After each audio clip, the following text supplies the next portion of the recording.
Hello, Joel. It's nice to see you again. It's nice to see you again as well. Thank you. Can I get you anything to drink? A water or a soda?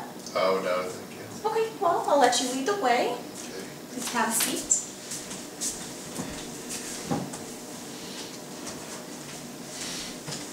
Well, I just want to thank you for coming in to see me again. Oh, thank you for seeing me. Of course. Something that I like to do at the beginning of all my sessions with my patients is kind of get a feel for how their week's been. So if you had to rate your week on a scale of 1 to 10, 1 kind of being like the worst week you've ever had and 10 being the best week you've ever had, where would you say this past week has fallen for you? I'd say about a 3 or a 4. A 3 or a 4? Yeah. Okay. And can you tell me a little bit about that? Well, it's just been, more of the same. A lot of sleepless nights, a lot of restlessness, some anxiousness, and I don't know, just not being motivated one time and then, other times feeling like I'm not doing enough and then getting anxious, I guess. Okay, all right, so a lot of anxiety. Yeah, call it anxiety. What would you call it? I guess I'd call it that. Anxiousness, anxiety, yeah, sure, anxious. Okay. And what kind of is the anxiety about? I don't know, like I should be doing more, I guess I didn't do enough, so now I gotta make up for stuff that I haven't done, so, and I just don't know what to do, I guess. Okay, so you just are kind of feeling a little overwhelmed with your tasks that you have going on right now? Yeah, really feeling overwhelmed. Okay, overwhelmed. Yeah. And what time of day are you kind of having these feelings? Oh, it goes on through the day. Usually like when I get out of bed, it's hard to get out of bed in the morning. And then once I do get up and start moving about, then I start thinking about things, and that's when the anxiety starts. And a lot of grief, I guess, and guilt. Just kind of going through the stages of depression, I guess, or not being able to accept things and stuff. What kind of things are you having trouble accepting?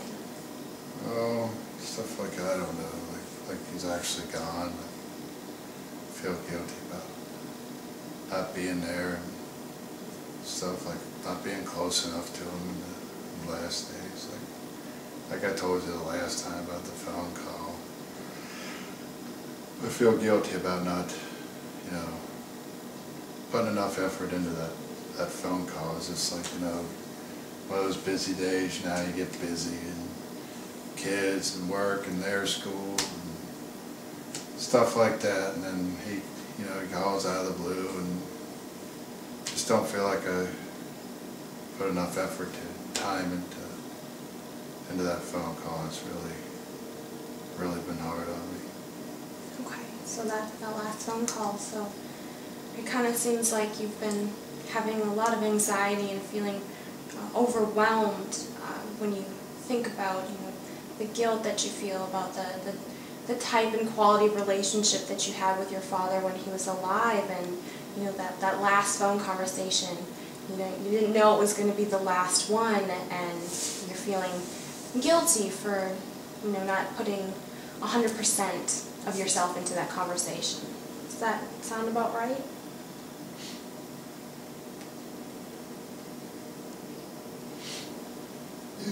Yeah. Yeah, that's about right.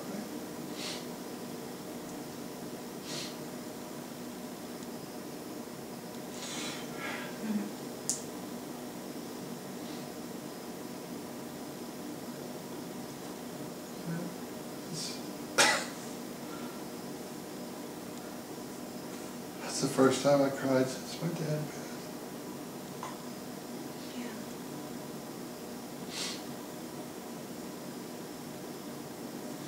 Yeah, lots of guilt. Kind of sounds like maybe there's some denial in there too. Like, what do you mean? It was a surprise his death, and you haven't really been able to accept that he has passed. You haven't let yourself cry, haven't let yourself feel that grief. Kind of like if you don't have to feel it, then it didn't really happen. That's pretty accurate. Okay. Yeah, been thinking about other things, I guess, to try to push that away. Now it's all falling down on me at the same time, I guess. Which might be where a little bit of that anxiety is coming from. Yeah. I remember our last session that you had told me about your daughter, Grace. How is she kind of handling this past week? She seems about the same, I guess.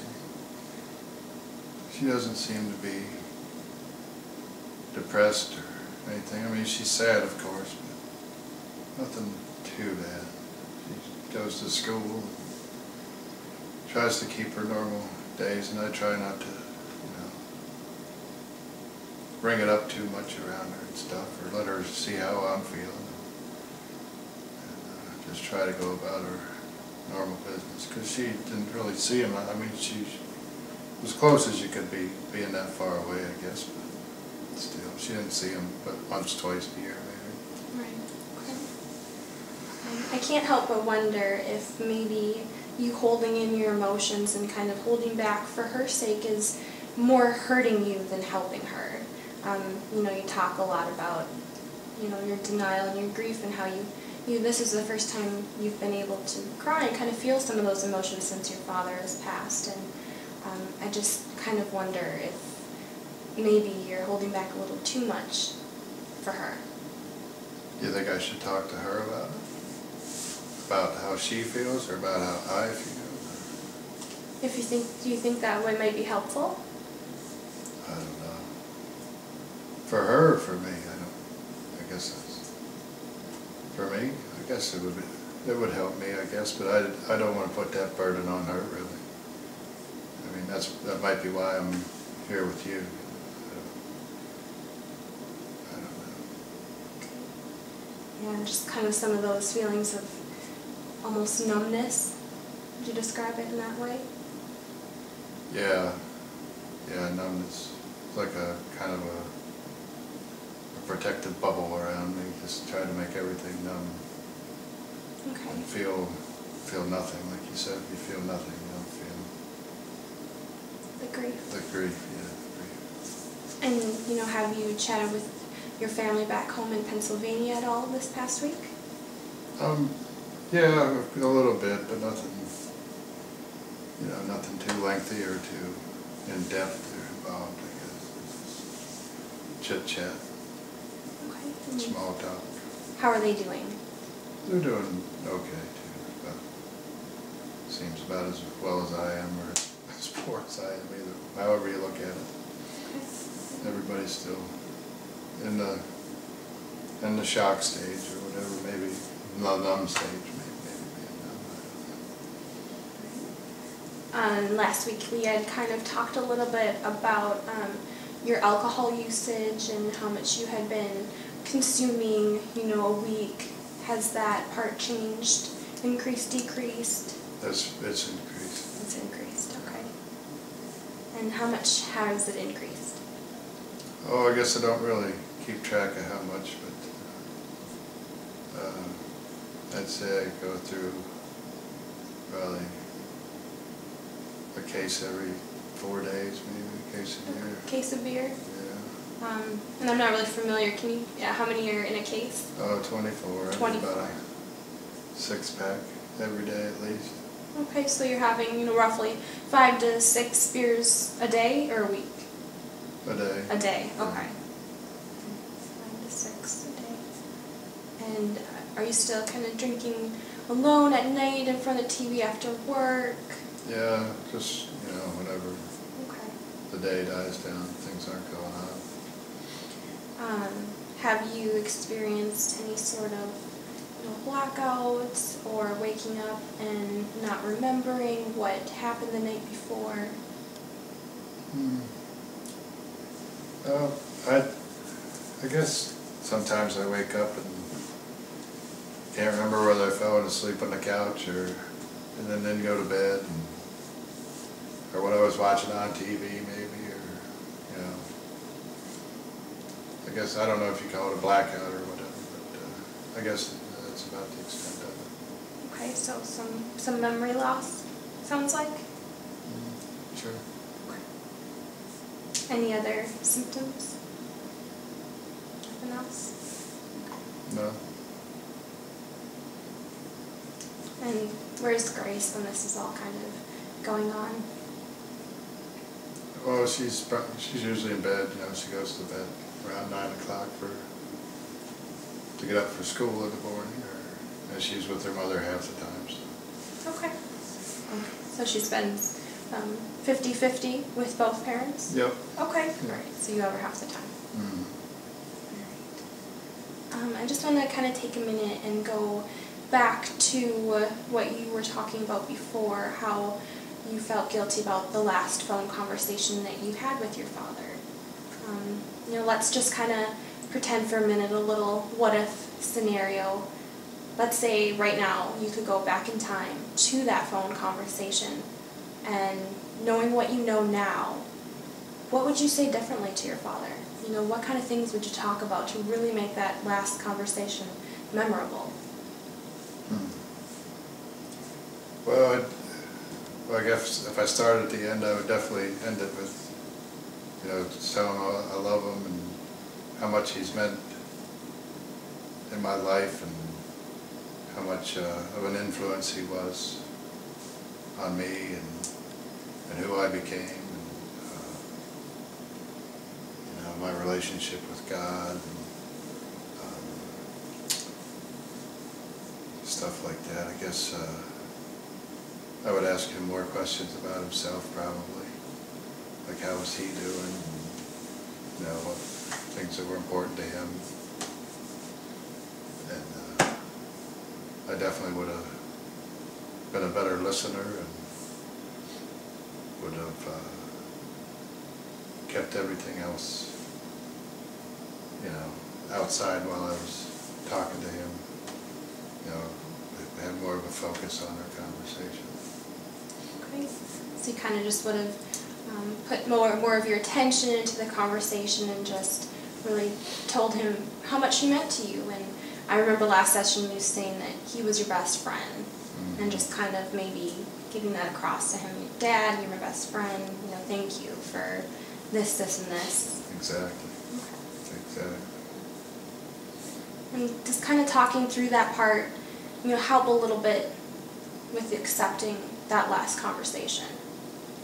Yeah, I mean, it still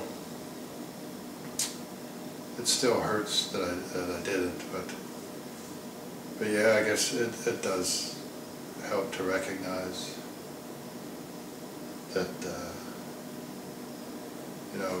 all the stuff that I could have done, I didn't know that was going to be the last time I talked to him. But the fact that it is, I mean, it's still gut-wrenching, but it helps a little bit to know that I didn't know, and even though I wanted to change it, how do you know? I remember last session, we kind of talked about your goals for therapy and kind of what you would like to see happen from your time here with me. And I remember you saying you would like to be able to let go and accept the death of your father and kind of move on with your life and be able to have, a healthy relationship with your family. And is that still kind of where you're at, how you're feeling? I'm not there yet, of course, but yeah, that's what I'd like to see happen. It's it's been a week, and it doesn't seem like it's getting any better, really. It's just maybe a little worse, probably. Okay. And what have you kind of been doing on your own to kind of accomplish these goals? Not I guess I haven't thought about it. I guess too consumed with other feelings and thoughts, I think, than trying to move past. I guess I just feel guilty. I can't get past that. That's like a hump that I gotta get over or something, maybe, I guess. Okay. So you kind of feel like your guilt is keeping you stuck in this phase of sort of denial and depression. Yeah, absolutely. Well, it kind of sounds like that's maybe not working for you. Being stuck in this phase and not being able to move forward and kind of really accomplish what you set out to do, which is to move on with your life. Well, we only have a couple of minutes left, but I want to address this. And what I like to do with my patients is kind of assign some sort of homework to help them accomplish their goals, because a lot of the outcome won't happen in here with me. It's going to happen, at home with you. So let's jump right into it.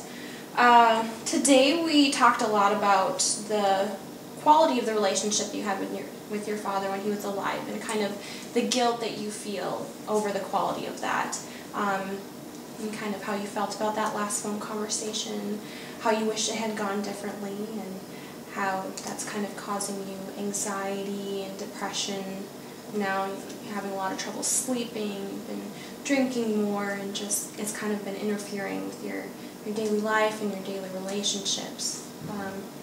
So it sounds like you feel as though this unfinished business that you have with your father is making his death very difficult for you to handle.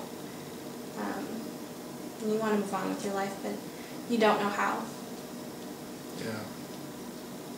So this week, and I know this is going to sound kind of crazy, but this week for your homework, I want you to say whatever you are thinking to people.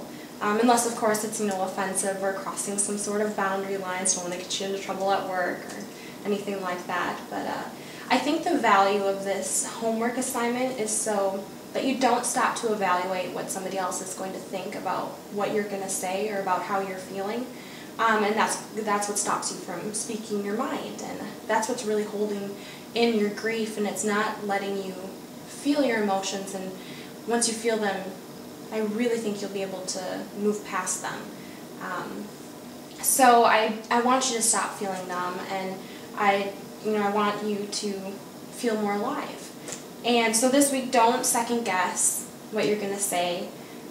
Just do it. I don't use this method with many patients. I think that you're going to be a really great patient to do this with. And I have a really good feeling about your ability to do well with this exercise. So besides speaking your mind, to the people in your life, at the end of the day, I would like you to just write a short journal, just maybe 1 or 2 paragraphs about that day and, what you said to people and how it went. Your experiences, was it good, was it bad, how did people react to what you were saying? And then next week we can kind of go over your journal and talk about your experiences and see if you're still kind of feeling stuck, or if being able to open up to people in your life has kind of helped you move forward.